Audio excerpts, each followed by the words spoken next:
I had been working the late-night shift at the fast food restaurant for a few months when he walked in. It was close to midnight, and I was the only one working. He was a tall, slender man dressed in a long black coat. His piercing blue eyes seemed to bore into me as he approached the counter. I felt a chill run down my spine as he ordered his food. His voice was low and menacing, and I couldn't help but feel like there was something off about him. As I handed him his order, he grabbed my hand and held it tightly.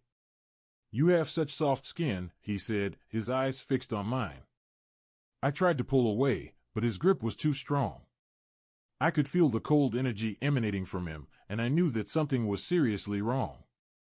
He finally released my hand and walked out the door, but I couldn't shake the feeling that he was still there, watching me. As the night wore on, I tried to keep myself busy, but I couldn't shake the feeling of dread that followed me everywhere I went. Every time I looked out the window, I expected to see him standing there, watching me.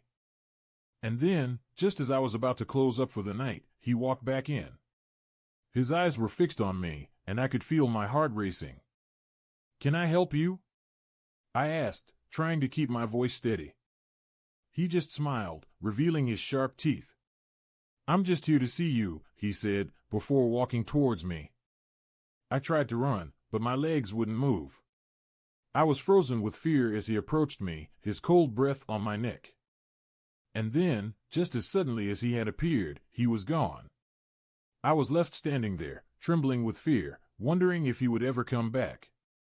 Weeks passed, and I tried to convince myself that it had all been a bad dream.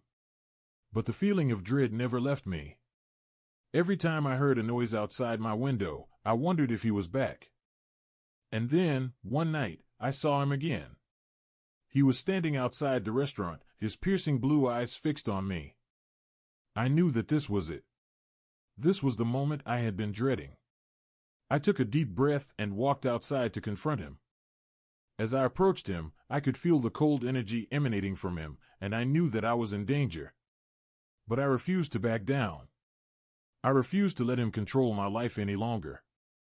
"Who are you?" I demanded, my voice shaking. He just chuckled. "You know who I am," he said, his voice low and menacing. I took a step back, my heart racing. I knew that I was in danger, but I refused to show any fear. "What do you want from me?" I asked, my voice steady. He just smiled, revealing his sharp teeth. "You," he said, before disappearing into thin air. I never saw him again, but I knew that he was still out there, waiting for his chance to strike. I knew that he would never stop until he got what he wanted. And so, I lived the rest of my life in fear, always looking over my shoulder, always wondering when the creepy customer would come back to finish what he started.